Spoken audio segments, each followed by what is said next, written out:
Israel Iran యుద్ధానికి సంబంధించిన కీలకమైన అప్డేట్ కింద చెప్పుకోవాలి. ఎందుకంటే బ్యాక్ టు బ్యాక్ ఇంట్రెస్టింగ్ కాదు, మరి ముఖ్యంగా దిమ్మ తిరిగే అప్డేట్స్ ఇప్పుడు అందుతున్నాయి. ఈ నేపథ్యంలో ఇరాన్ ఇజ్రాయెల్ యుద్ధంలోకి అమెరికా నేరుగా ఎంట్రీ ఇచ్చిందా? మరి కాసేపట్లోని మూడో ప్రపంచ యుద్ధానికి అమెరికా తెరలేపబోతోందా? రష్యా ఇచ్చిన వార్నింగ్ ని సీరియస్ గా తీసుకుందా? నువ్వెంత అంటూ సింపుల్ గా తీసేసిందా? ఈ నేపథ్యానికి సంబంధించిన పెద్ద ఎత్తున చర్చ జరుగుతోంది.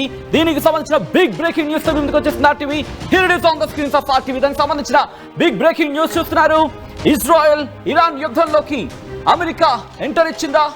ఇరాన్ కి బిగ్ షాక్ ఇచ్చింది అమెరికా. యుద్ధంలోకి అమెరికా ఎంటర్ అయ్యింది. ఈ నేపథ్యంలోని వాషింగ్టన్ డీసీకి సంబంధించి ఇదిగోండి, వాషింగ్టన్ డీసీకి సంబంధించి ఒక ఇంట్రెస్టింగ్ అప్డేట్ మీరు చూస్తున్నారు. ఇరాన్ పైకి దాడికి పక్కా ప్లాన్ సిద్ధం చేసింది టెహ్రాన్. అణుకేంద్రాల లక్ష్యంగా దాడులు చేస్తారని ప్రకటించింది. అమెరికాకి సంబంధించి మంత్రులను రక్షించేందుకు బోయింగ్ E-4 విమానం ఉంటుంది. ఈ నేపథ్యంలో వారం పాటు ఆకాశంలోనే ఉండగల సామర్థ్యం ఈ ఫ్లైట్ కి సొంతం. ఏకధాటిగా 7,000 మైళ్ళ ప్రయాణం చేయగల కెపాసిటీ దీనికి ఉంది. ఇప్పటి వరకు 35 గంటలకు పైగాల్లో ఉంది బోయింగ్. ఈ విమానం అణ్వస్త్ర దాడులను కూడా తట్టుకునే శక్తి దీనికి ఉంది. సిబ్బందితో సహా 112 మంది ప్రాణానికి దీనికి అనుమతి ఉంటుంది. సైబర్ దాడులు, అణు పేలుల నుంచి ప్రకంపనలు తట్టుకునే శక్తి దీనికి ఉంటుంది. బోస్పియర్ నుంచి మేరీలాండ్ బోయింగ్ E-4 ప్రారంభమైందా? ఇరాన్ కి బిగ్ షాక్ ఇవ్వబోతోందా? ప్రస్తుతం దీనికి సంబంధించి పెద్ద ఎత్తున చర్చ జరుగుతోంది. యుద్ధంలోకి అమెరికా ఎంటర్ అయ్యిందా? వాషింగ్టన్ డీసీకి నైట్ వాచ్ ఫ్లైట్ చేరుకుంది. ఇరాన్ పై దాడికి పక్కా ప్లాన్.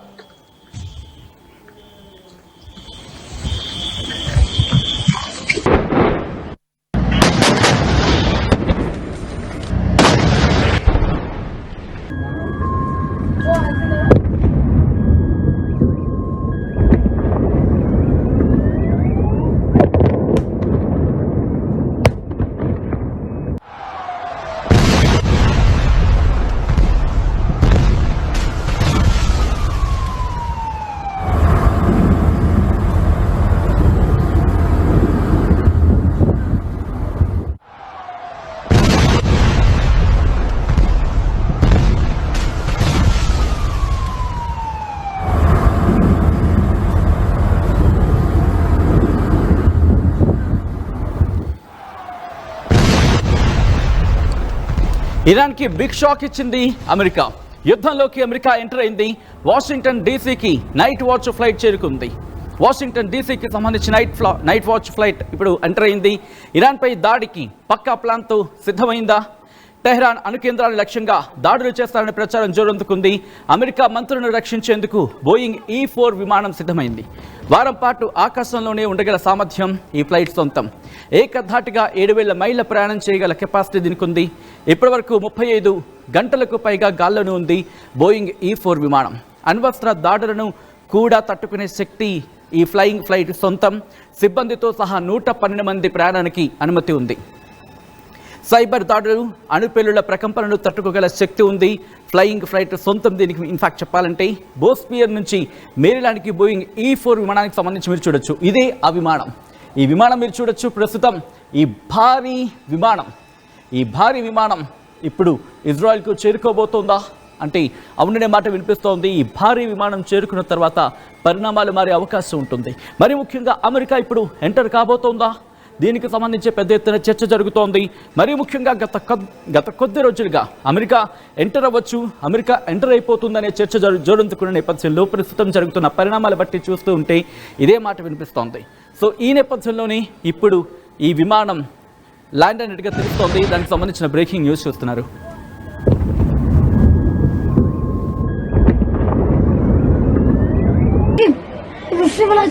נופל ב-100%. נופל ב-100%. נופל ב-100%.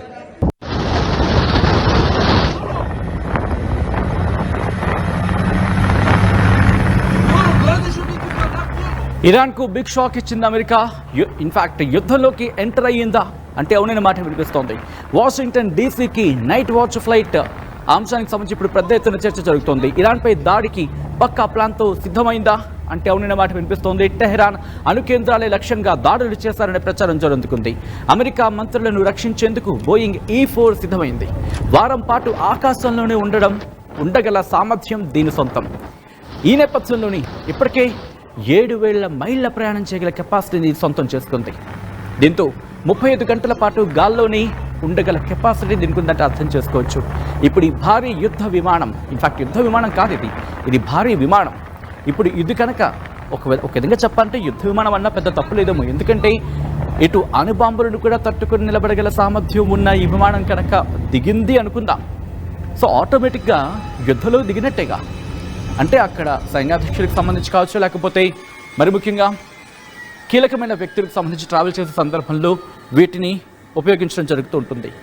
సో ఇప్పుడు అమెరికా నేరుగా యుద్ధంలోకి దిగబోతోందా? గతంలో ట్రంప్ చేసిన వ్యాఖ్యలను చూద్దాం. ఆ తర్వాత దీనికి సంబంధించి మీరేమనుకుంటున్నారనేది కామెంట్ చేసే ప్రయత్నం చేయండి. What specifically is better than a ceasefire? What are you looking for here?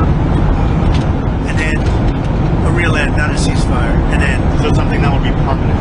Yeah. Or giving up entirely. Is That's that okay too. Are you close there? Is that possible? Is that possible in the next 24, Why 48 not? hours? Certainly possible. Complete give up. At KLH, we ensure that your dream job is a reality. KLH deemed to be university. తెలుగులో news కి fastest app ఇప్పుడు totally new అవతార్లో just 5 seconds లో complete news. Social మీడియాలో trends కి one stop solution. Live TV app voice search option తో ఇప్పుడే download చేయండి లేదా అప్డేట్ అయిపోండి. యాప్ లింక్ డిస్క్రిప్షన్ లో ఉంది.